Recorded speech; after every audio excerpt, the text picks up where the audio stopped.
So, tonight we covered some details on finishing rear naked strangles. So we're just going to go through and cover some of those details. The first one is, if I have only one arm, how can I finish the strangle from here? So the first thing is I want to be getting this elbow as far across as I can.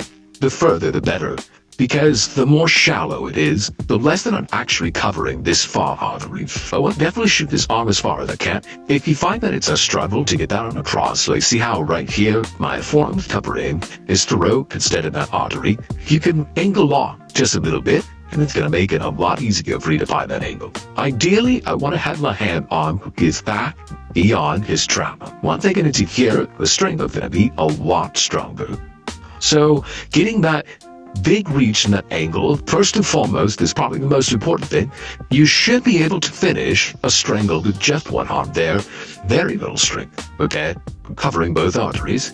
Second detail is I want to be pinching my elbow down into his chest, so compressing my elbow to his chest. And then from here, I can perform a little bit of rotation for the strangle. Sometimes, if I get this to here, it's tough to keep my hand in place as I perform that rotation. So I'm going to take our chin and cover our wrist, and this is going to serve a couple purposes. One of them is to keep this hand in place so I can create a closed loop so I can have that rotation. The other thing that this is going to do is it's going to protect my hand from being peeled on so that he can't reach up. And peeled is, he's going to bump into my chin. It's going to make it a lot harder for him to peel that hand. It's also a good way to assess if you have a good enough angle, because if my angle is too shallow, I actually won't be able to get my chin over my wrist. So this is a good indicator that my strangling arm is far enough across the body to actually get a good blood chunk in.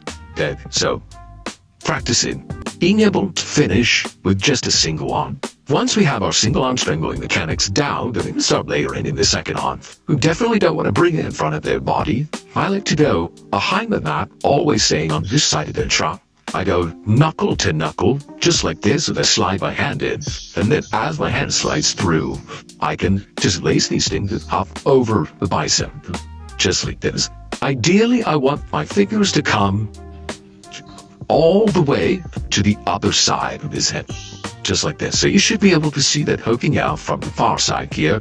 I don't want to cup the back of his head. I definitely don't want to cup the back of his neck because that's where all of the stays here. I'm going to fly this through as much as possible, and my arm should be crossed with my palms both facing it and towards my body. Here I'm going to layer my chin over the top to get my hand more covered by this, and I'm going to be able to get a really strong finish from here. So that's the finishing mechanic.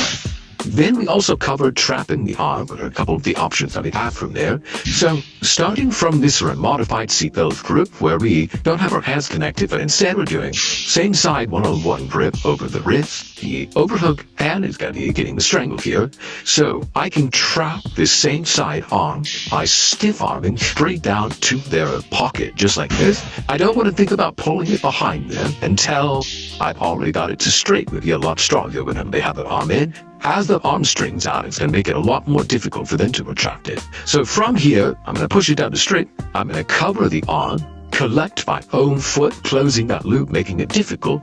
And then I'll take my foot and cross over shoelaces to shoelaces. And then from here, I can extract my hard arm. Now that I have this arm trap, I can go into all the finishing mechanics. From here, they're going to have a couple different options. So as this arm is trapped, they can either come up to fight the choke. So as they fight the choke, with this opposite hand, I can just easily push down and begin trapping the arm.